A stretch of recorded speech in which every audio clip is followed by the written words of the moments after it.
Capital Sonoro.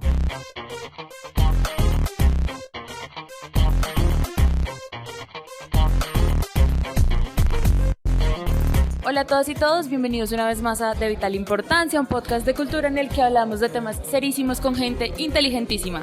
Hoy, por fin, desde la Feria Internacional del Libro de Bogotá, en su edición número 35, con una invitada de la casa que hemos tenido varias veces, María del Mar Ramón. María del Mar, bienvenida a De Vital Importancia. Ay, qué felicidad estar con ustedes otra vez, me encanta. Ojalá siga volviendo. María del Mar regresa a las canchas literarias con Todo muere salvo el mar, la segunda novela de ficción. Recordemos que María del Mar ya con este completa 3 publicaciones de libros, y esta novela tiene una gran particularidad, María del Mar, y es que no es una novela que hable de nada en específico, ¿no? No es una novela que nos lleve, no sé, de una herida a un entierro, de un dolor a una venganza, y creo que ahí reside la belleza y también la complejidad de esta novela, porque como no tiene un tema en particular, entonces habla del mundo, que es hablar de la vida, que es hablar del amor, que es hablar del dolor, y quisiera que habláramos entonces de eso, de la idea de explorar el lenguaje para contar el mundo. ¿Cómo te enfrentaste a esta novela? Me encanta un poco esa definición. Yo venía obviamente de escribir La Manada, que es justamente una novela de tesis, ¿no? O sea, es una tesis que usa la ficción para sustentar un poco esta idea, ¿no? Una tesis sobre la violencia, básicamente. Y yo estaba muy emocionada y fue muy enriquecedor y muy refrescante para mí poder pensar en algo más chiquito y en una literatura más contraída, que se fijara mucho más en la belleza del lenguaje, ¿no? En el lenguaje como una exploración. En esta oportunidad muy, muy basada en las emociones humanas, en pasiones muy bajas, ¿no? Como en momentos que indefectiblemente todos vamos a enfrentar. Estos personajes pues están puestos ante unos duelos particulares y un tema nada novedoso y nada contemporáneo, que es el amor. Y a mí me interesaba eso, ¿no? Yo no quería que la novela fuera ni que pensara sobre los grandes temas de nuestro tiempo, no porque no los quiero pensar yo tampoco, como creo que hay algo de estas cuestiones, entre comillas, trascendentales que me interesaba abordar y que estuviera muy fijada en la belleza, en la naturaleza y en esta relación y como la manera en la que ellos navegan por sus emociones y por emociones que muchas veces son dentro de la tristeza profundamente mezquinas, ¿no? Y esta soledad, creo que hay algo, o sea, me gusta mucho lo que dices. Yo pensaba que la novela se trataba sobre algo, pero me gusta mucho esa conclusión, porque creo que mi novela favorita del mundo es Sama, que es la novela de Benedetto, y creo que Sama la leí varias veces y sin embargo es como un tan arrollador su trabajo con el lenguaje, que Sama trata sobre algo como la espera, ¿no? Y eso es la nada, ¿no? Y es espectacular y es grandiosa. No me estoy comparando con Sama. O sea, quiero que quede claro que no es lo que estoy haciendo. Pero sí, como un poco algo que trata sobre nada, es algo que trata sobre estas cuestiones que han sido los 5 temas sobre los que se ha escrito toda la vida, digamos. Entonces creo que ahí es una observación muy afilada. María del Mar, te estaba contando fuera de micrófonos que es difícil tratar de estructurar una conversación en términos de entrevista, porque no quisiera hacerle spoiler a ninguno de los lectores y vamos a llevarlos a una imagen. Esta es una novela de imágenes, no todo el tiempo, y me encanta pensar que el ritmo es como de un boxeador que todo el tiempo se está moviendo, que todo el tiempo está anticipando la espera, el dolor, la siguiente pelea, el siguiente mail, pero es una novela que arranca en medio de un viaje, ¿cierto? Entonces, partiendo un poco de esa tesis que es tan general, yo quiero proponerte que hagamos de esta entrevista una especie de cartografía. Entonces empecemos ubicando esas cosas del mundo en un lugar particular de la novela, y eso tiene que ver con la isla que describes. Entonces hablemos de eso, porque el Caribe es en sí mismo un lugar que nos traduce un sentimiento también, ¿no? Hemos hablado todo el tiempo de lo paradisíaco del Caribe, del calor del Caribe, del descanso del Caribe, pero ellos se enfrentan como a la rudeza, ¿no? Del dolor y del odio un poco que sienten entre los dos personajes, entre Lucas y Paula, en medio del Caribe. Y yo pensaba un poco en Calvino, ¿no? Como la ciudad que has destruido, la has destruido en todo el mundo, y lo que a uno le duele en Bogotá, en Argentina o en cualquier isla. Entonces hablemos de eso, de la ubicación de los dolores.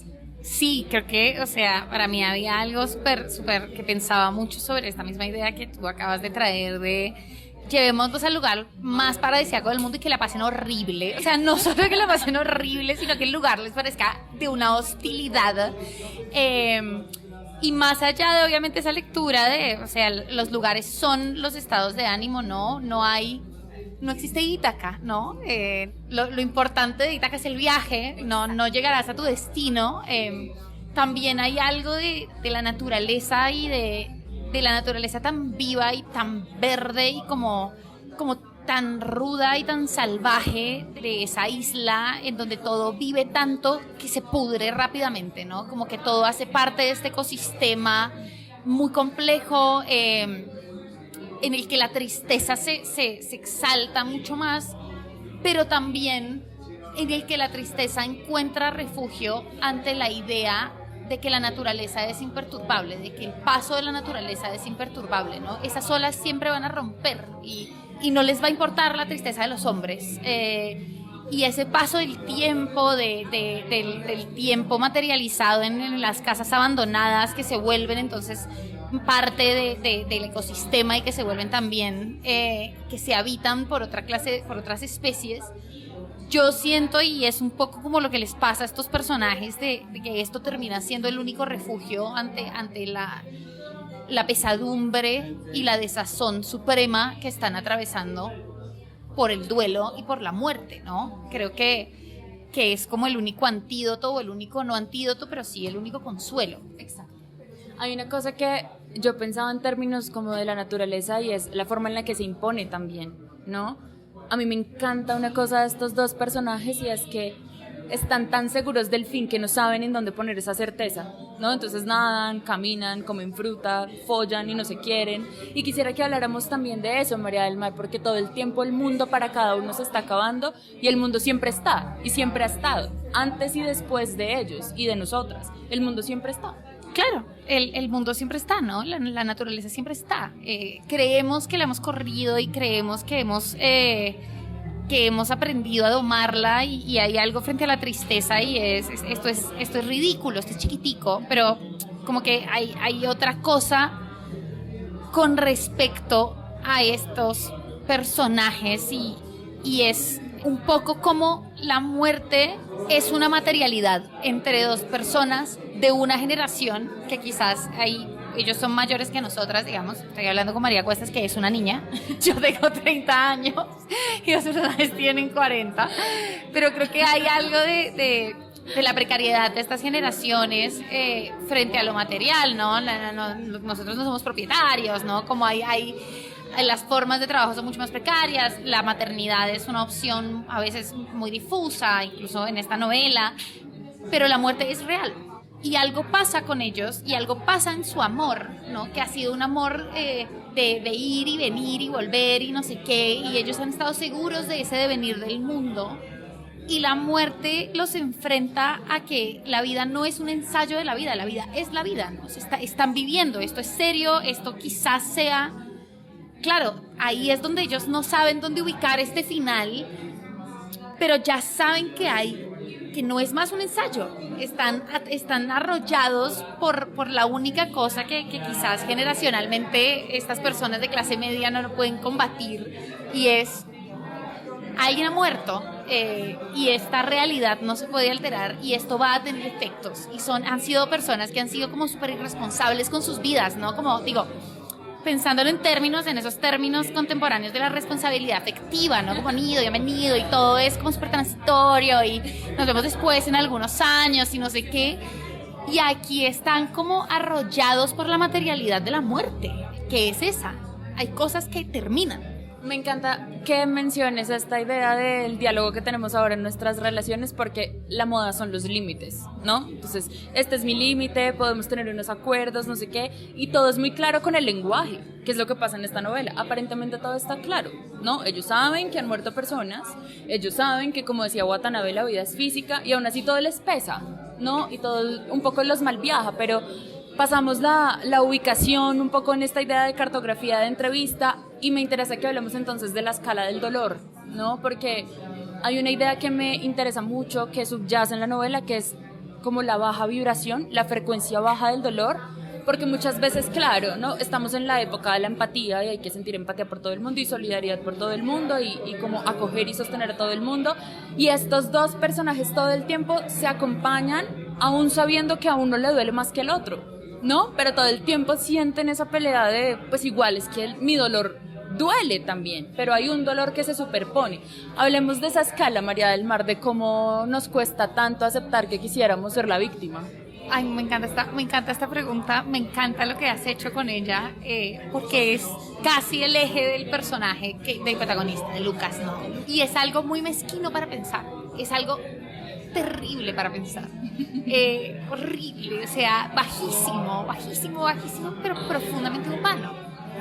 La víctima tiene atención, la víctima tiene la compasión, la víctima tiene el pesar, y él, al ser el hombre y al no haber puesto el cuerpo, digamos, en esta muerte, nunca va,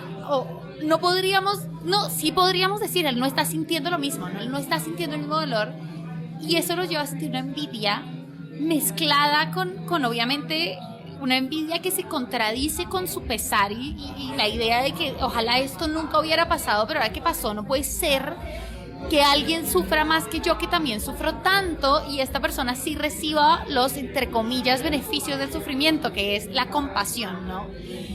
Y a mí esa posición tan incómoda me enloquece, o sea, me fascina, me parece espectacular, porque me parece de una humanidad, y justamente como le tenemos tanto miedo a las bajas pasiones, porque creemos que sentir cosas mejor dicho, que hay sentimientos negativos y positivos, digamos, y que eso hace malas personas, que eso habla moralmente de las personas, y la verdad que no, y todo esto además está pasando en la mente, pero en la mente de estos personajes, sobre todo de él, y esa marginalidad de su duelo y la envidia que siente por haber sido puesto en este lugar del duelo mayor, al ser esto una expresión tan paradójica, es algo que a mí me parece espectacular, o sea, me parece increíblemente humano. Es como un personaje extrahumano en lo que es humano, que es lo contradictorio, lo mezquino, lo triste, lo que divaga todo el tiempo, esa incerteza y esta sensación de eso, como pues todos queremos que nos quieran más, incluso si eso es a pesar de sufrir un poco más.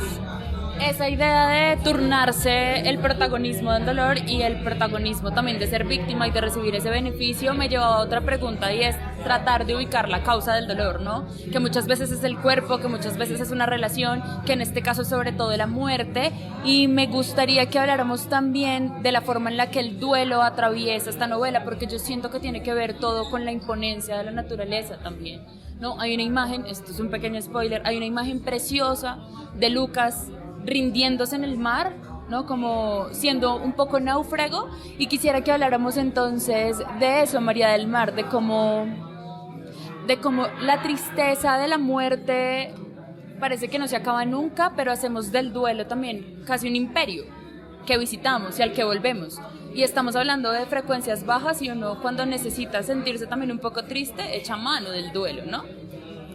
María, quizás debiste haber escrito el libro tú.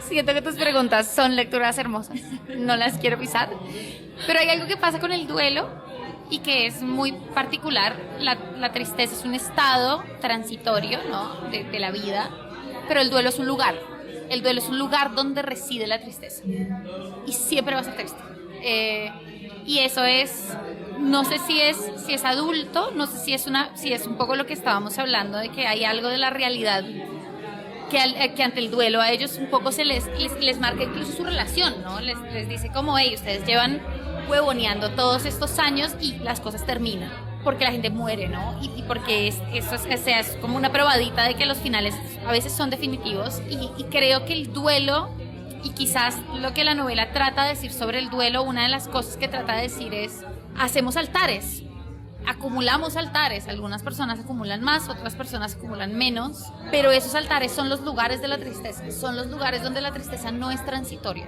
sino está enclavada, ¿no? Y con el duelo los personajes, obviamente, y uno creo que también en la vida, deja de visitar o deja de frecuentar esos lugares, o a veces se acerca desde una esquinita donde les ve un poco más de luminosidad, pero lo que hace la adultez es acumular muertos, y lo que hace acumular muertos es acumular altares donde la tristeza es permanente. Uno se puede alejar, obviamente creo que eso es duelar, pero siempre vas a volver a esa tristeza, ¿no? Creo que eso no pasa antes del duelo en la vida. Creo que antes del duelo en la vida la tristeza siempre es más transitoria, la ausencia cambia de dimensión, sobre todo cuando se terminan las parejas, pero ante la muerte el lugar es de tristeza, a pesar de que uno pueda tomar distancia de esos lugares con el tiempo. Me encanta lo que dices, porque me lleva a otro lugar, como en términos de cultura material de la muerte, y es el cuerpo. Y como que alguien muera quiere decir que su cuerpo, ¿no?, como se apaga, se descompone, y uno todo el tiempo, en medio del recuerdo y de la construcción de ese altar, lo que hace es buscarle formas a ese cuerpo, ¿no? Uno pocas veces ubica un maniquí en un altar. Uno pone todo eso que le recuerda a un cuerpo, que requiere también como una abstracción de lo que uno amaba de una persona. Uno siempre recuerda un rasgo en particular, ¿no? Unas manos, un mentón, unos ojos. Y quisiera que habláramos entonces de eso, María del Mar, de cómo el cuerpo también empieza a ser un lugar en el que el duelo no solamente habita, sino atraviesa, pero también es transformado por el duelo. Sí, yo creo que hay dolores, o que también, por ahí es un libro muy de la adultez, hay dolores que modifican el cuerpo.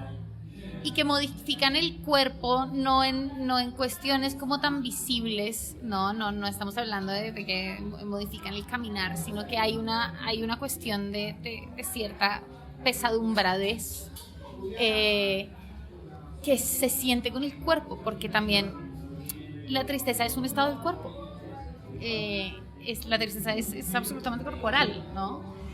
Y creo que la novela como procura mucho ese cuerpo de ellos todo el tiempo, ese cuerpo en la naturaleza, el hartazgo y el cansancio físico de estar tristes. Y eso pues es algo muy hermoso, al mismo tiempo de doloroso, de cómo tendemos, y obviamente para mí también va en contra de esta noción, de esta división tan tajante entre la mente y el cuerpo, ¿no? Como no, la psicología y no sé qué, y no, la tristeza es un estado del cuerpo. Y por eso el duelo también lo es, ¿no? Más allá de cómo el duelo significa más en un cuerpo que en otro, en este caso, creo que eso como que es una observación muy bella sobre el cuerpo de los personajes. Quisiera que habláramos ahora, ya hablamos de la causa del dolor, hablemos de los tratamientos para ese dolor, ¿no? Porque esta gente se inventa un viaje que han esquivado todo el tiempo por miedo, por recuerdo, por pereza también, pero también aparece el sexo como un escape, el sexo feo un poco, primero muy hermoso y luego muy raro, como que al momento de leerlo es extrañísimo, y aparece también la posibilidad de la maternidad, ¿no? Un poco como tratar de buscar qué hacer con esa vida que ya no es tan chévere cuando es solamente de uno y hay que inventarse un tratamiento, ¿no? Compartir el cuerpo, hacerlo en la casa de alguien. Hablemos de eso, de cómo trataste de construir muchos lugares y muchos escenarios para aliviar el dolor. Yo creo que estos personajes, claro, están puestos como además en este contexto socioeconómico, pues tienen 40 años en una ciudad latinoamericana y obviamente llevan juntos muchos años, y la decisión, ¿no?, de cómo se toman la maternidad y la paternidad, a mí me llamaba la atención específicamente desde la paternidad, como el deseo genuino de la paternidad, y ellos lidian un poco con eso de manera muy como la generación, y es que no se lo toman tan en serio hasta que es en serio. Y hay algo del deseo de la maternidad, sobre todo de Paula, del personaje, de cómo empieza a preguntarse si su falta de deseo es lo que ha desembocado esta tragedia, y cómo si eso no es un castigo también, y cómo también se pregunta mucho si la curiosidad por la maternidad es deseo de maternidad, ¿no? Y cómo no encuentra interlocutores para estas dudas, ¿no? Y eso obviamente la deja con una culpa tremenda con el desenlace, porque para mí lo único que yo sé de la maternidad es que siempre trae culpa, ¿no? Y esta, digamos, como esta maternidad tan truncada obviamente también es algo que pasa, y en el que ellos dos empiezan a culpar el uno al otro por la tragedia, que creo que eso también es como una reacción muy natural a pesar de amarse tanto. Y con respecto al sexo, a mí me interesaba que el sexo fuera el testimonio de la descomposición de su relación, ¿no? Primero porque me llama la atención la gente que coge con la misma persona durante mucho tiempo, como esas relaciones donde la gente, y cómo cambia la gente, cambia el deseo, cambia el vínculo, cambia el sexo. Y a mí eso me llama mucho la atención, digamos, algo que me da mucha curiosidad, pero también me generaba curiosidad y fascinación cómo estos lugares y estas cosas que nos daban placer pueden ser excesivamente tristes, sin que sean no consentidas o no situaciones consentidas, digamos, pero como el sexo se les vuelve un lugar de duelo y de tristeza del que tampoco pueden salir así lo intenten, y como esto que hemos leído que antes es como un desfogue y un despliegue de conexión y de lenguaje, se vuelve un cementerio, ¿no? Y eso me parece llamativo, esa sensación de que el sexo, algo que está tan asociado con el placer, el sexo consentido, adulto y demás, pueda ser extremadamente triste. A mí hay una cosa que me interesaba mucho pensar después de leer esas escenas, y es porque muchas veces el orgasmo es la dicha o es el llanto. Y yo siento que está muy cerca de ese lugar. Y claro que hay tipos de llanto, ¿no? Uno cuando tiene un orgasmo y llora, no llora de tristeza. No es porque se cambia muy fácil ese canal. Pero yo creo que también nos hemos empeñado en dividirlo constantemente, ¿no? El buen sexo es el que nos hace sentir radiantes y felices, y uno sale como a querer conquistar la ciudad. Y a otras veces no. No, yo creo que uno también se turna la emoción también, en tanto se transforman y en tanto se construyen también unas imágenes del deseo en pareja. No vamos a decirle a la gente esto cómo termina en la novela, porque quisiera que cerráramos esta idea de cartografía por el lugar que describes en Todo muere salvo el mar, desde un lugar que me interesa mucho, que explora la novela, y es el hastío. Cuando uno arranca la lectura hay un epígrafe que es clarísimo, y es como lo que marca el norte en el relato, ¿no? Todo lo que se pudre, forma una familia, ¿no? Lo hemos visto ya también en varios lugares. Y quisiera que habláramos de eso, María del Mar, porque es una novela que se siente deliciosa en el cuerpo, ¿no? Y que se siente tibia, y que hay frutas, y hay aves, y hay algas, y hay mar, y hay mucha sal también en la novela, pero siento que toda esa delicia, ¿no? Todo eso que se mezcla y que se derrita en las manos, al final hastía a todos. Hablemos del hastío como una posibilidad del final de todo. Es que yo creo que o sea, y se conecta un poco con lo del orgasmo. Quizás el orgasmo detone llanto, y ese llanto también sea de tristeza en algunas veces, porque yo creo que los estados verdaderamente insoportables son los del adormecimiento, ¿no? Como los del entumecimiento. Y un orgasmo te saca de un entumecimiento, sí o sí. O sea, puede terminar mal, o sea, puede ser terriblemente triste, pero es una reacción como de todos los nervios posibles, digamos. Y justamente la tristeza en esa novela se expresa como el entumecimiento y el hastío. Como que creo que es muy como lo dices, ellos van a poder superar muchísimas cosas, pero no sabemos si van a poder con el hastío que sienten el uno al otro, ¿no? Como y es el hastío al que obviamente los ha llevado toda la situación, todo lo que ha pasado, y es el cuerpo totalmente adormecido, el cuerpo transformado, el cuerpo plano, el cuerpo entumecido, y que es lo que uno dice, pucha, ¿cómo salimos? ¿Cómo se sale de esto? Y es como la pregunta constante, porque ellos se pueden soportar, y esa inercia supongo que es lo que hace que mucha gente siga unida durante mucho tiempo, pero también es lo que termina generando una corrosión tal en la naturaleza, en las cosas que viven, que las termina matando. No, y la peor de las muertes, que es como esa muerte lenta en la que se están arrastrando, y es, Dios, ¿por qué no acaban con esto de una vez, no? Se van pudriendo. Y creo que narrar el hastío es muy difícil sin que sea una novela que hastíe, ¿no? Pues, y ese también era un poco el desafío, pero me alegra mucho que se haya notado que la intención era un poco esa, y que esa era quizás la emoción con la que ellos no podían sacarse encima. Esta parece una conversación encriptada, pero esperamos que intenten también descifrarla y recorrer esta cartografía. En tanto lean Todo muere salvo el mar. María del Mar, gracias por hablar con nosotros en De Vital Importancia. No, muchísimas gracias a ti, María, la verdad, siempre es un honor hablar contigo. Mis libros parecen más chéveres cuando tú los lees. O sea, parecen mejores, así que muchas gracias. Gracias a todos quienes nos escuchan. Recuerde que este podcast no sería posible sin la dirección de Santiago Rivas, la edición de Adriana Castellanos y Cian González, la investigación de Juan Pablo Conto y las múltiples funciones de quien les habla, María Cuestas. Estamos en la Filbo todos los días a las 6 de la mañana. Nos escuchan en De Vital Importancia. Capital Sonoro.